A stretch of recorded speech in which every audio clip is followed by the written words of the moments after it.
it's imperative that you spend the right amount of money on the building. You can no longer do a lick of paint and a new carpet. You have to do a proper job, and you have to create best-in-class product. If it's not capable, or you don't have the budget or time to turn that building into best-in-class, forget it. It might as well go in the tertiary bin.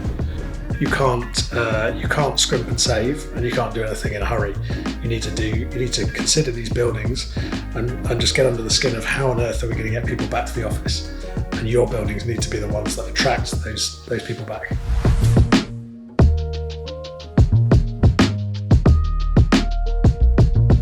Welcome to the People Property Place podcast. Today we're joined by Chris Hunt, co-founder of V7.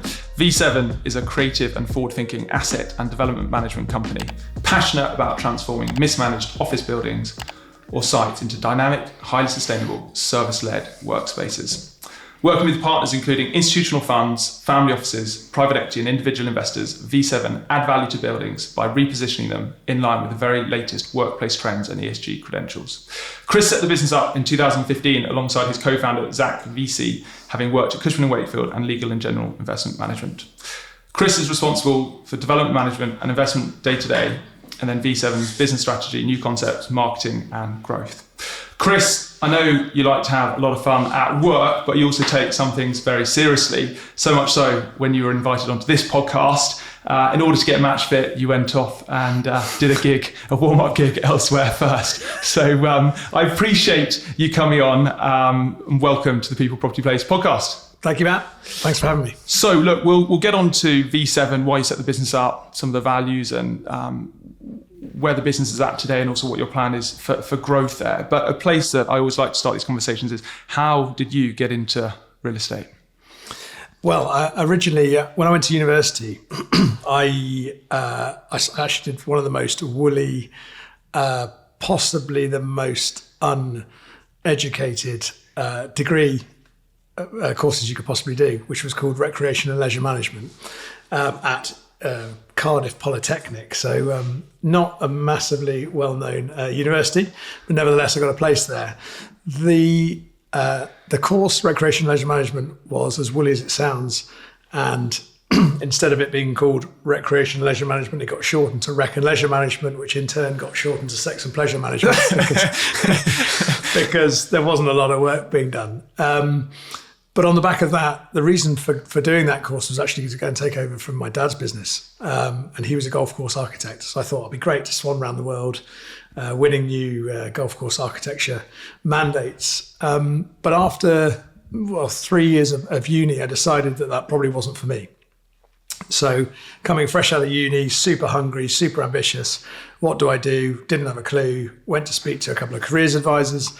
And they said, you talk a lot, so why don't you become a recruitment consultant? You should have.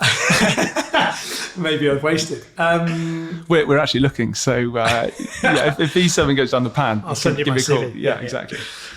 So I became a recruitment consultant in the IT sector, but couldn't have timed that worse if I'd tried. And it was actually right at the .com crash. So I think I was the only recruitment consultant in the UK ever to have never placed somebody. So pretty good track record. So how long did you stick it out for? I think 2 years, no, a year and a half maybe. A year and a half? Of never placing someone, yeah. Wow. Thick skin.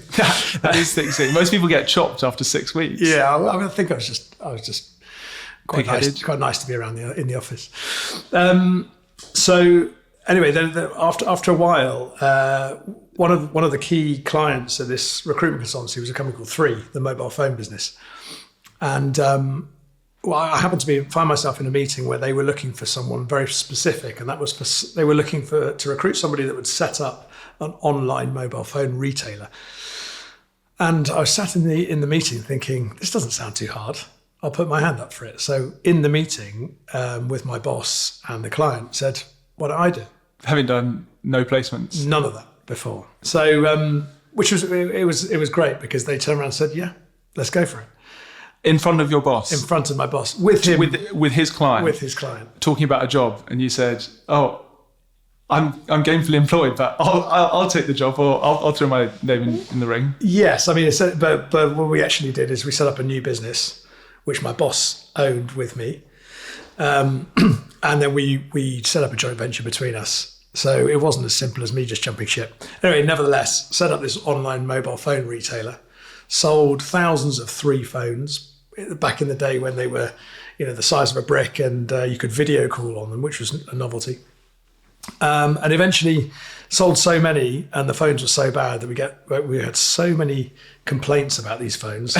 I spent my entire time just fielding complaints for 6 months solid. And at that stage, I decided maybe mobile phone retailing is not for me. My dad was an architect. My mum was a conveyancing lawyer. And I lived in Bristol at the time. And I thought, what can I do that'll be more interesting?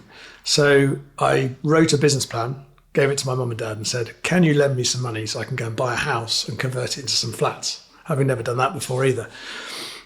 And they said, yeah, okay, here you go. So I was fortunate enough to be able to have parents that they lent me some money. So I went and got a huge mortgage. Back in those days, it was 100% mortgage. So I used the cash to do it up. And how old were you at this stage? I'm going to be 21, I guess. Bought a house in Bedminster in Bristol, converted it into 3 flats, sold it. In those days, you couldn't go wrong. So sold it for a profit, paid back my parents. And with the proceeds, I funded myself to go back to university. So I went and did a master's at UWE in Bristol in real estate management. And so at that stage, I didn't really know what I was doing, but I knew I wanted to be in real estate. I thought I was going to do a resi development course at UWE and ended up doing a commercial construction course, essentially. But I loved it and met some amazing people. And actually, one of my business partners, Matt Leach, was on the course with me. So we forged a great friendship there. And at the time, once I finished, I was lucky enough to land a job at Cushman & Wakefield. That was a pretty challenging recruitment process, in the fact that I applied to everybody, all of the major firms, to go on their graduate training program, and only got offered one interview, which happened to be Cushman & Wakefield. So did the interview, then went through this placement section where we would go and get involved in a maths test, an English test, and sort of a piece of case study coursework, team building sort of assessment. And finished that day. Had a call a week later from the head of HR saying, how do you think it went? I think I said the maths and English was testing, but the rest of it was quite good fun. And he said, well, yeah, you were in the bottom 5th percentile of those that have taken the maths test. So I was like, oh no, this doesn't bode well. But in the team building and the other direct interviews, you performed really well, and we'd like to offer you a position on the graduate training program. Did that feedback you get in that interview, did that ring true throughout your kind of school career? Yeah, useless. Absolutely useless. I mean, my GCSEs and A-levels were pretty suboptimal, and I'm just not a huge academic. I love talking to people. I like learning by being on the job, but I'm pretty useless at applying myself in terms of exams and tests. So found myself on the graduate training program, which was fantastic. Met some amazing people. Most of the people that I trained with on the graduate training program are now either clients or pretty big hitters in the industry, which is amazing to see everyone come through the ranks. And luckily enough, got my APC and found myself in a leasing role. So I was part of the national leasing team at Cushman's for a few years. Then I moved to the office investment team. Again, met some amazing people, did some interesting deals. But all the way through, when I joined Cushman's right at the beginning, I knew there was something in me that wanted to set up my own business from the start. So even before Cushman's or while you were at Cushman's? It was sort of in between. Whilst I was doing up these houses, thinking this is great, I'm sort of self-employed, and then starting a job at Cushman's, I always knew that there was something in me that was forcing me to go out and set up on my own. And it was really, I suppose, halfway through my graduate training program, I realised, right, this is it. I now need a well-considered path on how to get there.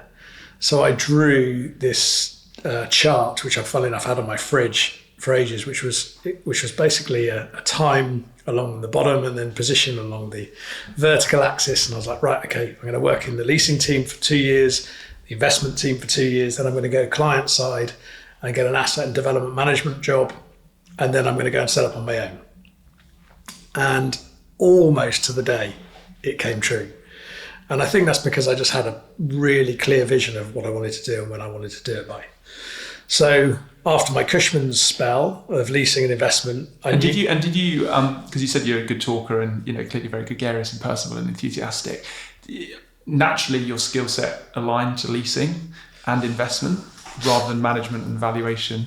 Yeah, I should have probably done valuation because it would have helped me a lot more than just chatting to a load of people trying to lease some office space. But I think leasing, I was a natural fit because I was massively enthusiastic into every building that I was in. And the same goes for investment. I mean, it's obviously more technical in terms of the valuation side, but I think showing buildings to investors, explaining them the opportunity, and getting to come on the journey of how great the investment could be, that was probably my strong point. But then I knew once I covered off leasing, I know how to let a building, and then I covered off investment because I know how to buy and sell a building. What I'm missing is the bit in the middle, how to transform these buildings. And actually, that's the bit that I really love, it's the full cradle to grave experience, I suppose. So leasing is only a moment in time, as is investment. But then I went to Legal & General, where I became an asset manager and looked after all the office stock in the PAIF fund for Matt Jarvis, which was amazing. I mean, we saw huge growth during that time. But also I ended up being able to deliver a lot of refurbishments through that time, did a lot of re-gears with existing tenants. And the metric that I would use there is what the valuation went from quarter to quarter. And if it started to go up, I was responsible for that value creation.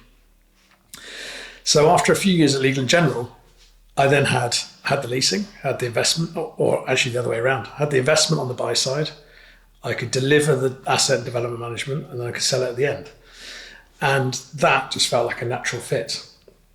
So when a good mate of mine, a guy called Ross Taylor, who runs Vengrove, he said, "Oh, you should meet this other guy called Zach. You'd be great together," because we were talking in the pub about potentially me going out on my own. So he facilitated this meeting with myself and Zach in a basement in the middle of Mayfair. And Zach can talk more than I can. So it was amazing. He talked at me for 2 hours. I talked at him for 2 hours. Poor Ross was stuck in the middle. I think he probably drank about 9 coffees. And after that one meeting, Zach was totally different to me. He's just got a totally different mindset and different way of doing things. But actually together, they're so different that we just work really well together, and we knew that from day one. 1 + 1 = 3. Yeah, exactly. It was a great experience, and so we decided pretty much there and then that we'd go and set up a business. And what was Zach doing at that stage? So Zach had been at Cummins Commercial in the West End for a while doing professional work, so lots of landlord and tenant re-gearing, lots of leasing. But then he set up on his own, and was a one-man band asset manager. And he had a couple of private clients that he would service. And Zach found himself in a position where he wasn't big enough to grow and recruit, and didn't have enough business to do that. But he had enough to sort of keep himself afloat. So we decided he would bring that existing stuff. I would sell a buy-to-let property that I had in Bristol and put some money in. And together we thought we'll go and grow this thing and become an asset management platform. And the reason that we thought it would work was we thought step one would be to go into all of these big institutions like Legal & General, where I'd just been, and say to them, guys, your asset managers have got 60 or 70 assets each. Give us the hardest 3 or 4, and we'll spend more time, more energy, and drive more value out of those 4, because we've got the time and the expertise, and we can pour over it in terms of detail. And then once they're relet or re-geared or refurbished, we can hand them back to you so they're dry, and your asset managers can look after them, and they're less labour intensive for them.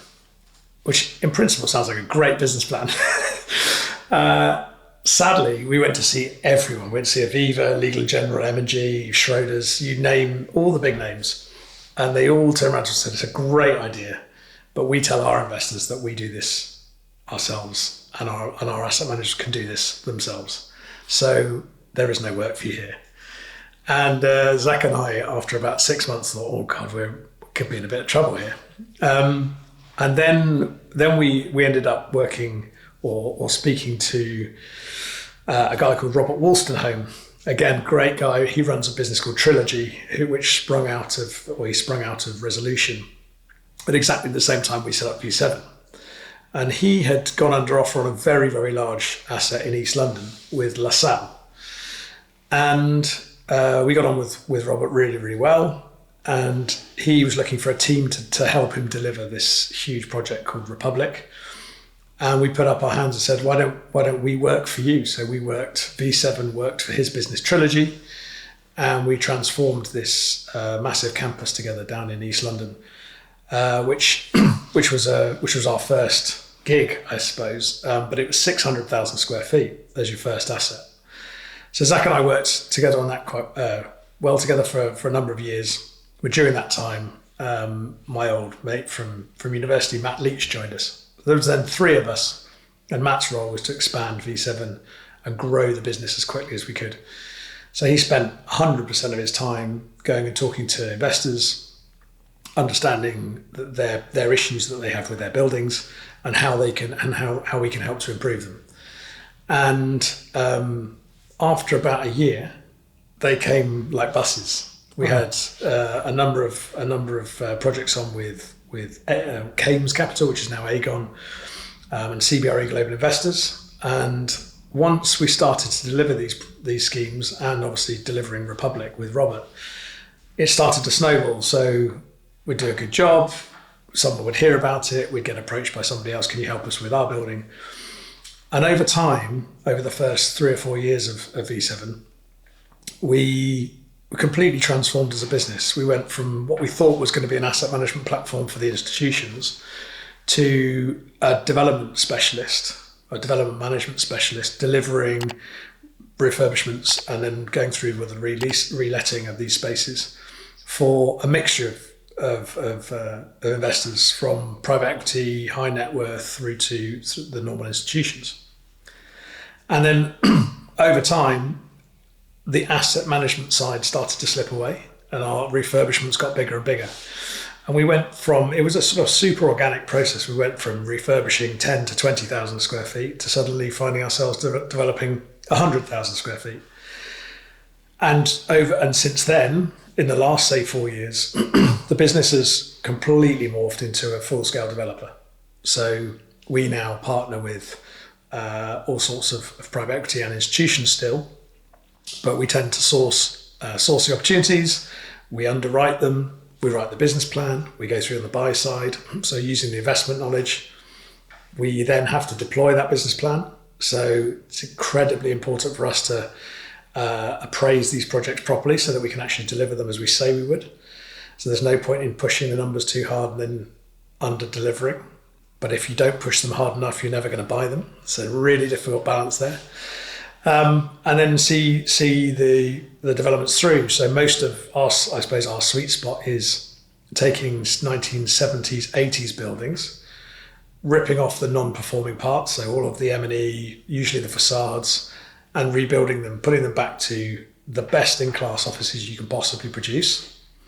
They have to be flooded with amenity. So we've got buildings with indoor cinemas, outdoor cinemas, huge gyms, quiet rooms, libraries, all sorts of interesting, great spaces for people to be, and things that people don't have at their homes, so they're a reason to come back to the office. They have to look beautiful, so we focus very, very heavily on interior design and make sure that it's not just, oh, do they look nice? When you walk through the front door, what do they feel like? Does it smell nice? Does it sound nice? Is the person incredibly friendly to you when you walk in, or are they a hostile security guard? What's the first thing you touch? Does it feel good? Where are you going to sit? Is it comfortable? Like all sorts of very, very detailed points that help morph and change these buildings into spaces that people really want to be. And then lastly, but most importantly, is the ESG agenda. So we focus almost entirely on reuse of existing buildings. We've only got one new build scheme on at the moment, and that's because the existing building is simply not reusable. The slab to slab heights are very, very low. The building's very small on a very large plot.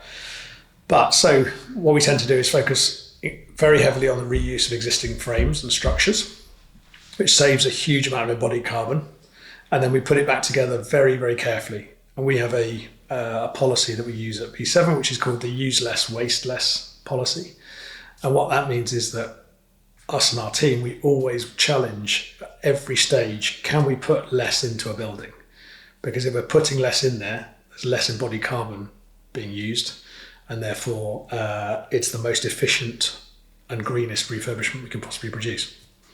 So we put these buildings back together, as I say, focus very heavily on amenity and interior design, relet them, and then sell them at the end. And that's the process we're going through with 30 odd projects at the moment. We have a team of 17 people, from development managers, asset managers, investment managers. We've also got a load of analysts and all the guys doing the sort of grunt work on reporting.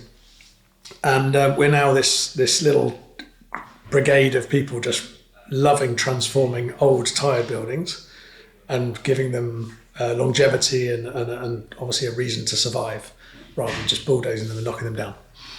So at the time when you set V7 up, what was the risk personally for you doing that? Because you're walking away from legal and general investment management, amazing business and amazing projects. What was the kind of the personal risk at that stage for you? Do you know, when I think about it, it feels more risky than it did at the time. As I said, I sold this buy-to-let, so I had a little bit of money behind us, but that would probably have only lasted us a year maximum, maybe even 9 months. The risk, I suppose, I didn't have any children. I knew I had a great sort of grounding at Cushman & Wakefield in leasing and investment. I had an amazing time at Legal and General. The team were brilliant. We left on really good terms. I hope I did a good job there. So I suppose the downside for me was, if it doesn't work, I've lost the money, which would kill me. But I always thought to myself, well, I could just go and either get a leasing job, an investment job, or an asset management job. And so I didn't see it as a huge risk at the time. But we did literally start with nothing. I mean, Zach had a couple of existing clients, but they were only bringing in a very small amount of fee. So it was a true startup. We had a blank piece of paper. How can we go out and win some business? So the risk, I suppose, I'd have lost some money and I'd gone back to basics and I'd probably head held low, and so go crawling back to one of my previous employers, I guess. But as I say, at the time, it just felt exciting. But that's probably because I'm an eternal optimist and I just naively just struck into it. Were you married at the time? No, I wasn't, no.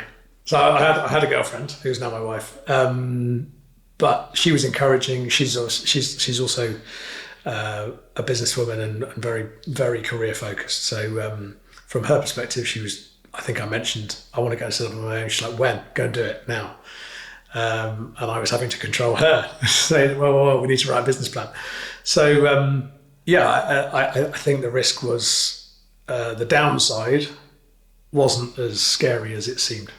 And how much analysis, or how much research did you do in terms of looking into the different types of business models? Because it sounds like it's just third-party asset management, fee income, stroke business, targeted at quite a niche group of UK institutional fund managers, thinking that they're going to have surplus work that they can give you for a fee and you can do a better job on it.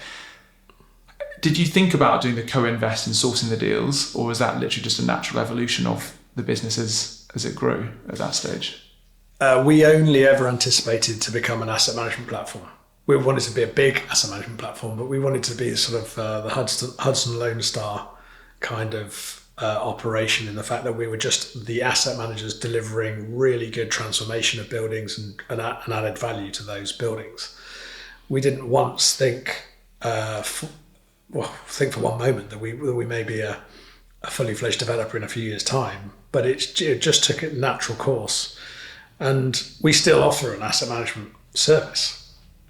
It's just that we've we've started to get involved in higher risk transformations, and that seems to be where we sit best. So at the time, it was always ever going to just be an asset management platform. The reason why is because that's what we knew at the time. So Zach was an asset manager, I was an asset manager. We knew that there were people struggling to deliver true added value because of time and lack of resource, and we're here as your extra resource. Sadly, none of them could use us. And then you stack skills on top of it to enable your business to kind of evolve and do the whole co-invest and be a development manager and start sourcing and then delivering your own schemes with partners.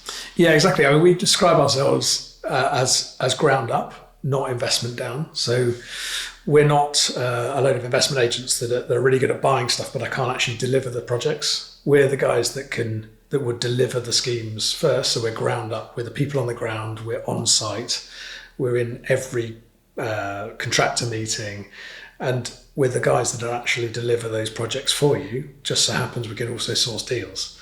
So over time, instead of being just a development manager, we've risen up through the ranks, and now we see all of every last office investment that's out there on the market, and then we take it to the right capital, and sometimes we co-invest in those deals and see it through from cradle to grave.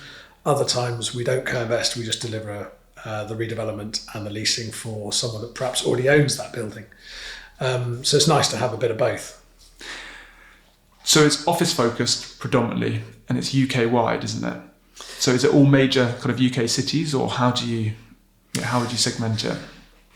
We've got a lot in Bristol because Matt, Zach and I have very close links to Bristol. So bizarrely, we've ended up probably being Bristol's most active developer at the moment with six schemes in Bristol. We have a lot in London, mainly peripheral London, but a few in central. And then otherwise, it's a combination of the southeast, the sort of Thames Valley and the Big Six. And we tend to focus mainly on town centre, old tired buildings that have good bones that then have the ability to be transformed into a thriving town centre, grade A, best in class office. There's a lot of commentary around the office sector at the moment. A lot of people don't want to go anywhere near it. What are the biggest challenges that you see of the sector, and then also the biggest opportunities? Yeah, when you tell someone you're an office developer in the pub, everyone's like, "Oh no, you're an office kid. No one, you don't need an office anymore." Well, it just turns out that doesn't apply to everybody. The office market is challenging, but there is one main trend that you will have heard day in, day out in your role too, Matt, is that there is a flight to quality. So as long as you have the best in class product, your product is going to let. If you have a boring vanilla secondary building, you're in trouble. So from our perspective, if the market is getting smaller and tenants are downsizing, so huge occupiers going from 100,000 square feet to 50,000 square feet, but they want to relocate to somewhere that's better, we'll take the 50,000. But as long as they come to our building, and therefore the building has to be best in class. So it is absolutely our advice to everyone that we work with is imperative that you spend the right amount of money on the building. You can no longer do a lick of paint and a new carpet. You have to do a proper job, and you have to create best in class product. If it's not capable, or you don't have the budget or time to turn that building into best in class, forget it. It might as well go in the tertiary bin. There used to be grade A, B, or B plus B, C, and tertiary. Now it's grade A, best in class. Is that the super prime part? Because I've heard that term come into the market. Exactly. So super prime is what you used to call grade A. Everything else goes in the tertiary bin. Might not exist. It might as well not exist. And that's London, but also across the UK as well. Across the UK, and there has to be a reason to get people to come back to work and to get out of their home office, or sitting on their sofa with a laptop. And you have to encourage people to come back by offering really great amenities and the things that I was listing before. So just a really fun place to be where you can collaborate with your teams. And that doesn't mean banks of desks, hundreds and hundreds of desks on one floor plate. It means a really nice variation of different spaces that you can occupy. So you want to grab a laptop, go down and sit with a friend on some bean bags in a breakout space. Do you want to go and have a coffee in the coffee shop, or do you want to go outside and work in the outdoor seated working area? Now all those areas need to be well considered, And we need to offer those as landlords. So the outdoor working area needs to be covered so that your screens don't get reflection. It needs to have great Wi-Fi that's uninterrupted so that you've got the confidence to work there and you can have a video call outside. And yeah, I think now is the time to go into super detail to create super prime. You can't scrimp and save, and you can't do anything in a hurry. You need to consider these buildings and just get under the skin of how on earth are we going to get people back to the office. And your buildings need to be the ones that attract those people back. And is that cross sector in terms of the occupiers that you're appealing to, or is there a particular niche occupier that really this resonates with?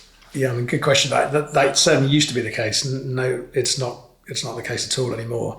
And you get lawyers occupying buildings that are super quirky with exposed services. You get the creative agencies that take more corporate buildings. So it's all blurred into one now. I mean, tech and media have been the strongest. It's been the strongest sector for a number of years now, but professional services are now still acquiring really interesting buildings.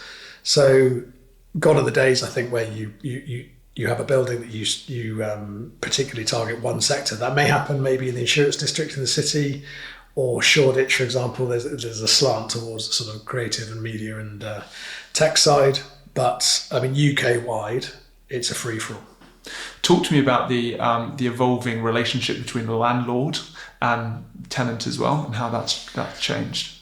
Yeah, I mean, there's a huge change there. When I was a leasing agent, it was very apparent that the landlord-tenant relationship was negotiate a lease through two lawyers, never talk, collect 4 rent checks a year from your tenant, and maybe give them a call just before their lease event, their break or their expiry, to say, are you going to stay or are you going to go?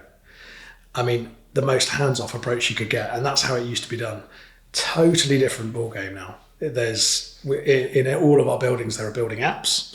So, and that building app is there to not only create a better community and host events and act as access control. It's got a lot of technical uses, but it's also got a direct route and communication link between the end tenant, the end user, Joe Bloggs, that sits on desk number 5 in the office, and the landlord.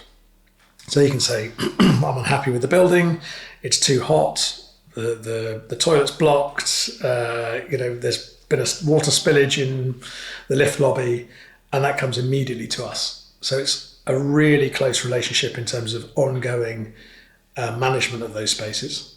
But also, with us, it happens from the start. So every viewing, someone from V7 is at the viewing.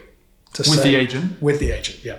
So we're always there to say, this is the building we've created, this is what it's come from, this is what it's gone to, these are the build costs, this is what the ESG credentials are, this is who we were thinking of when we designed this, so that they truly understand the nitty-gritty and the background of the building. So it's authentic, it's transparent. And then we negotiate the leases. So not the agent? The agent is there, but we are point contact to negotiate those leases, and we will always have an open dialogue with the tenant. Now, if the tenant would rather go through lawyers, then clearly that can happen too, and the lawyer needs to obviously draft the lease. But the key commercial terms, the amount of times that everyone from V7 is on a call negotiating principle to principle, is considerably more than it is through the lawyers. Why is that? Just because they then get to talk to us, they get to understand. We can at least explain why we cannot agree to a certain clause, or whether certain clauses to us matter less. And I think it's just being honest and transparent, and then they have a great feeling. They know exactly where they stand. They don't feel like everything's being over-lawyered. They just know what's important to the landlord and what's not. And that's a great start to kick off a good relationship. And the fact is, if that tenant starts happy, and then through that period, you maintain that communication, that contact, then when it comes to lease event, there's got to be a really good reason why they're going to leave. And if you lose a tenant, it's a disaster, because you then have to go through a releasing campaign, potentially new refurbishment, and that's something that no landlord wants. Another awful phrase that's used in the kind of office development space is the hotelification of space. Quick one from me.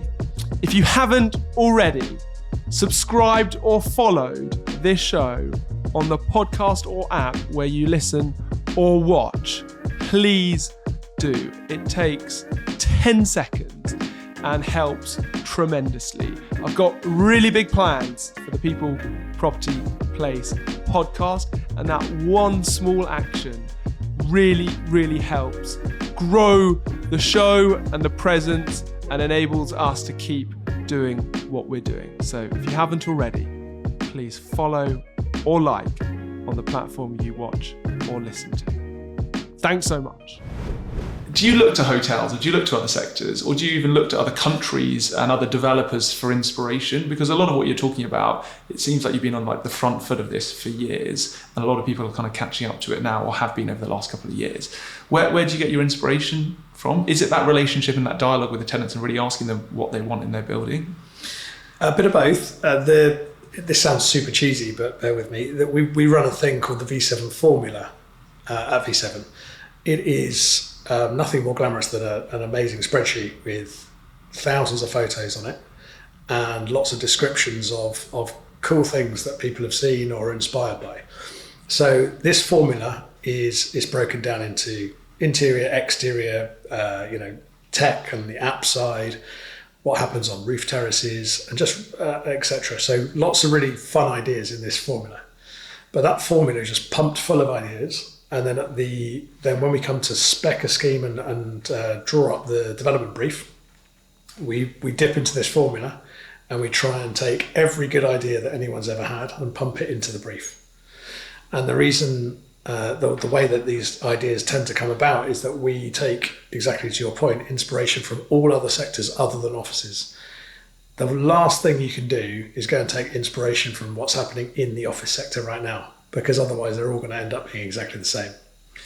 The best thing to do is take inspiration from hotels, so hotelification. It's a bad word, but it really is important. You can take inspiration from spas if you go to the spa with your wife for the weekend.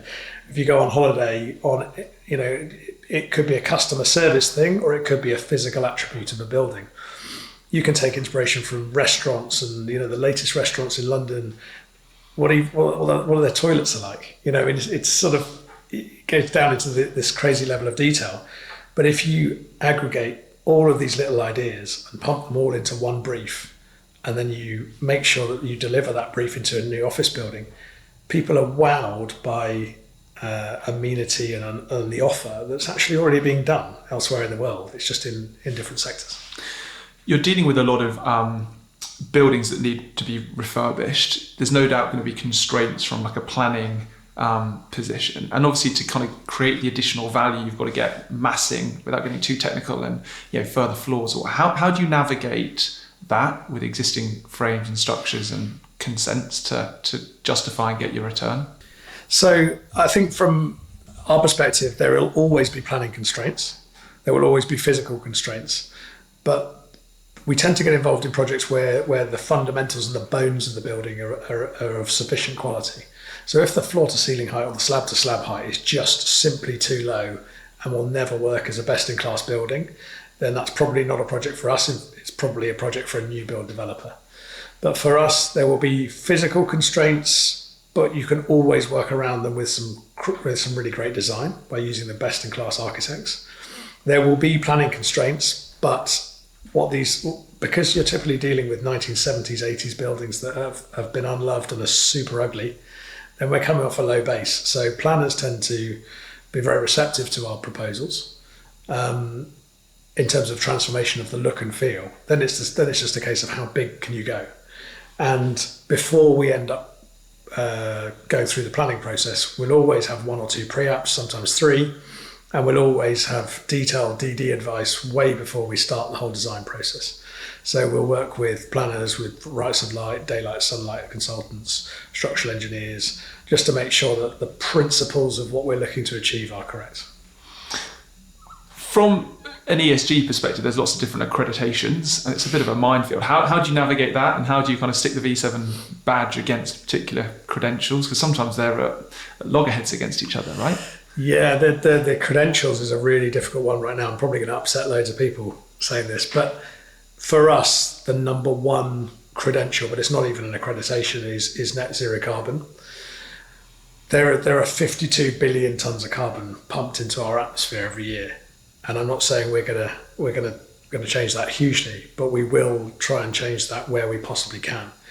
And from our perspective, achieving a net zero carbon building is incredibly difficult. So obviously, as part of the refurbishment, you have to use carbon, and that is because we're putting new equipment into the buildings.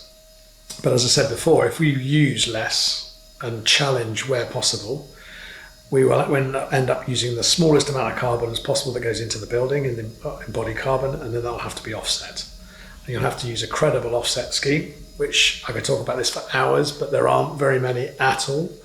There are very, very few, and that's really difficult for us, because once you've gone through this arduous process of refurbishing a building, you've used as little carbon as possible, and you're left with this amount that you have to offset. Where do you offset it? Because you want to know that every pound that goes into your offset is used constructively and doesn't go into a chief executive's pocket and you end up with 10p in the pound going to planting trees. You want 99p of your pound to go and plant trees. So the net zero carbon piece is really important, and it's the most important part. And then you want to have a net zero carbon building in operation, so running the building forward. Is it all electric? Can you acquire your electricity from a renewable provider? At the moment, that's incredibly challenging, but that's opening up as well. Are you using cleaning materials that are net zero carbon? And you have to think about all of these last details. So embodied and operational net zero is the most important requirement at the moment from ESG.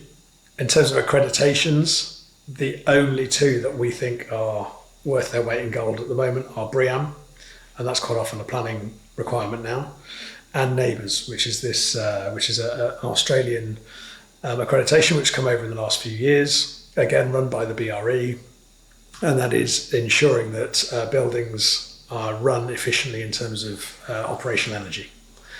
And those two, so BREEAM coupled with NABERS coupled with net zero carbon, should give you a building which is truly sustainable. The others, like you've got WELL, Fitwell, LEED, SCAR, all of the other nice accreditations, if you can get them and they actually add something to the development, great.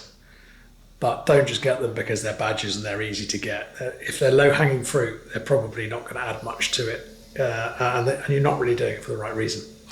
Who's demanding these ESG credentials? Is it V7? Is it the capital behind you, or is it the occupiers, or is it a combination of all three that is driving and moving this forward? I would love to say it's the occupier, and that is changing over time. But right now, it's not the occupier that's demanding these. It tends to be, it's coming from the investors, which is a good thing, but they're being led by developers like us. So we have to filter through this sort of sea of accreditations and pick out the ones that we feel are truly add value and also, force us to do things for the right reasons. Those in turn will filter down to the occupiers and also filter up to the investors, and the investors will end up, this is happening industry-wide, is that they have a set of requirements that will not enable them to buy a building unless it hits certain credentials. So the whole industry is moving together, but I think that the developers and the guys that are sort of on the ground, all of the professional teams and consultants are really driving this forward. As we look to kind of the net zero in 2030, you must be looking at the kind of the landscape at the moment going, there's a massive opportunity in the UK to pick off buildings or work on schemes which people just don't have the capability to be able to refurb and produce best-in-class assets. How excited are you about that opportunity, or is it, how do you segment that down? I mean, there has never been a better time to be a developer of offices for that reason, and that's because there are hundreds of thousands of EPC C and below buildings in the office space, and they will all need to be brought up to a B as a minimum by 2030. There is this massive wave of unrefurbished buildings coming down the pipe, and I don't think it's really hit investors' radars yet. I think they are all they're all in a position where they're saying, well, I've got some tenants in there till 2028, so I'll think about it at the time. But the issue is, if you start thinking about it then, you're going to have an empty building for a pretty long time. You need to be really starting now to think about where are my pinch points in terms of EPCs. The MEES regulations are really, really quite stringent, and by 2030 your building will be unlettable and unsellable if it was a B or a C or worse. So yeah, for us, we see it as a massive opportunity, especially the bigger buildings that are going to really take some transformation with older M&E, older facades, older glazing. It's going to be a real challenge to get those back up to a B.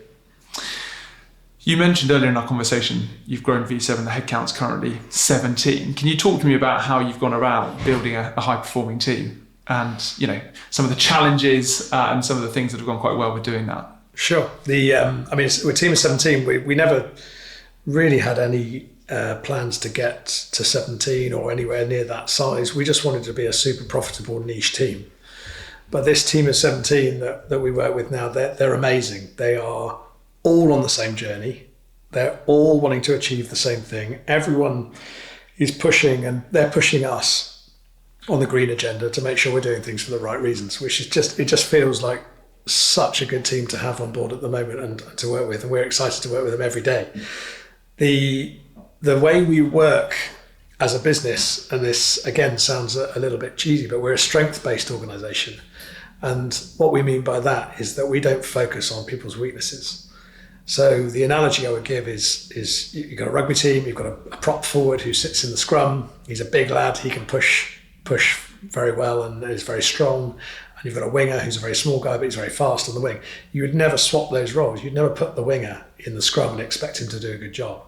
So at V7, we very, very consciously decide, right, what are they really good at? We test those strengths using the Gallup strengths test. That tells everybody what someone's top 34 strengths are. We then leverage off those strengths really heavily. And if their role involves something they're not particularly strong at, then our concept is we get someone in who's really good at that particular thing. So to support them, to take that off their way. Yeah, exactly. And so ideally, in an ideal world, and there'll always be slight differences, but we think that our team all do what they're really good at. And that is the perfect way to be as a team, because you have everyone moving towards the same goal at things that they enjoy and they're good at, and you're leveraging off all of those strengths. If we focused every year, got to appraisal time every year and said, yeah, but you're not only good at these 5 things, and said that to everybody, all that's going to do is demotivate, disappoint, and these people will be jumping up and down saying, yes, but we're no good at that bit. I want to do the stuff I'm good at. So a strength-based approach, we think, is the most proactive and empowers the team to the best of their ability. So from a business perspective, if you've got everyone doing what they love and what they're good at, you should smash it. How do you split your roles between yourself, Zach, and Ben then? 3. So myself, Matt, Zach and Matt. Zach and Matt, sorry, yeah. So we tend to divide it quite nicely. From on my side, my background is leasing, and on the investment side, so I tend to focus quite heavily on the development management side, just as project lead on quite a few projects. I focus very heavily on the leasing side, so I work with our in-house leasing manager, it's her role just to sit and ensure that we chase up every last lead and make sure every last viewing goes as well as it possibly can. Then we have Zach, who sits, and maybe in terms of my role, I tend to focus very heavily on sort of business growth and business expansion and strategy as well. So from Zach's point of view, it's more of a COO role where he's fantastic at sort of the operations of the business, HR. He runs the business brilliantly and is incredibly efficient in terms of processes. But he also sits as a project lead on quite a few projects as well. So we like to keep in the projects, but still run the business as well at the same time. And Matt, again, project lead on a few, but his primary focus is on the investment side. So he sits there he has great visibility of the markets and spots opportunity and works very closely with our investment director on the buy side. What have been some of the learnings that you can reflect on having set up the business? And what advice would you maybe give yourself when you set the business up now that you've learned as we sit here today? I would say it's incredibly, I'd say the biggest constraint that we have is time. And we were talking offline, just saying how hard we both work. I mean, it's every evening, every weekday evening since I think we started 8 years ago. So you have to have that grit and determination. What advice would I give myself? I think I would say it's going to be harder work than you think, but it'll also be the most rewarding thing you've ever done. So it's a roller coaster, and Matt, Zach, and I and Ben, our other director, we describe it as a roller coaster every day, even 8 years in. Some days are huge highs, some days are huge lows. But if you're in a low, you just need to pick yourself up because you know the next day might be a high. And I think it's so rewarding. Could I ever go back and just go back to a job? I think the answer is no. You get total freedom to go and run the business and lead the business through on a direction that you want to go in and you believe in. And I think what I would say is, from an initial advice, I would say it's never as easy to win new businesses as you think it might be. But when you do, it's the best buzz ever. It sounds like you've built a system almost of, it started quite slowly, but then quite a lot of businesses just come inbound off the back of your schemes. And I guess the product's done the talking in terms of raising kind of capital and expanding the business. Yeah, exactly. I mean, it's really difficult to, as a small business, if you haven't delivered a lot, it's hard to point at how good you are at delivering. So we've had to be patient, I suppose, and that's working through these projects over time and delivering really good products, to making winning awards for them and making sure that they're recognised and they let quickly and they're successful. And on the back of those, then you can point to your previous track record and say, look, it works. The process works. We've had a lot more inbound business as we've got older. So we're now 8 years old, and a lot of our clients end up coming to us and asking for our opinion, which is incredibly flattering. And we still get a huge buzz from having those moments, as well as going out and pitching for new mandates. So from our perspective, in terms of how we've grown, it's been an organic process, which started off incredibly proactively, and now there's a lot of, I suppose, reactive business that comes in our way as well, which is a nice place to be. We sit here towards the end of May, halfway through the year almost. As we look forward to 2023 and 2024, what are you most excited about, and what are you looking forward to achieving? Well, we're still excited to deliver these schemes. I mean, it's the number one thing that gets me out of bed in the morning is the thought of transforming these buildings from something that are terrible performers, and you're almost an embarrassing asset, through to something that is absolute best in class. So that still drives us from our core. I suppose in terms of growth and expansion, we're not looking to get a huge amount bigger from the office side, because we have just such a fantastic team. Our primary focus is to work on larger assets as we grow older, but we know that'll come in time. But a really exciting sector of within the office sector is growth within London. We've cut our teeth in the regions. We've got a number of London schemes, but we just think London is a huge playground, and we could have a lot of fun there. There's a massive number of buildings in London that need transforming, and a huge number that are EPCC or worse. So there's this opportunity in this sort of mountain of buildings to go after in London. And then lastly, from a sort of wider helicopter view in terms of the business, we've cut our teeth very strongly in the office sector, and we will always be office specialists. But we are at the moment looking to expand the business by going from office into residential. And under residential, we would put build to rent, straightforward residential development, student, and hotels. So from our side, that will be the next bolt-on. But again, we'll have to be patient. That comes over time. We'll grow that organically. But we see residential and offices, both in specialist teams under the V7 umbrella, as a very good marriage, because resi and offices are getting closer to go together. A question I ask everyone who comes on the podcast as we draw to a close is, if I was to give you £500 million of equity, who are the people, what property and which place would you look to deploy that capital? Well, who are the people? You can have your V7 team. I think the V7 team, I mean, it's a cop-out. That's a given. It's a cop-out with the V7 team. I mean, I've got utter faith in those guys. In terms of where we would deploy, I would deploy right now in London. And I think our favourite spot would be Soho. So for us, we would buy as old as you can get in terms of secondary mismanaged buildings and transform them into grade A product, because that's the space that's letting quickest. And it would be in the office sector. It would be best in class offices.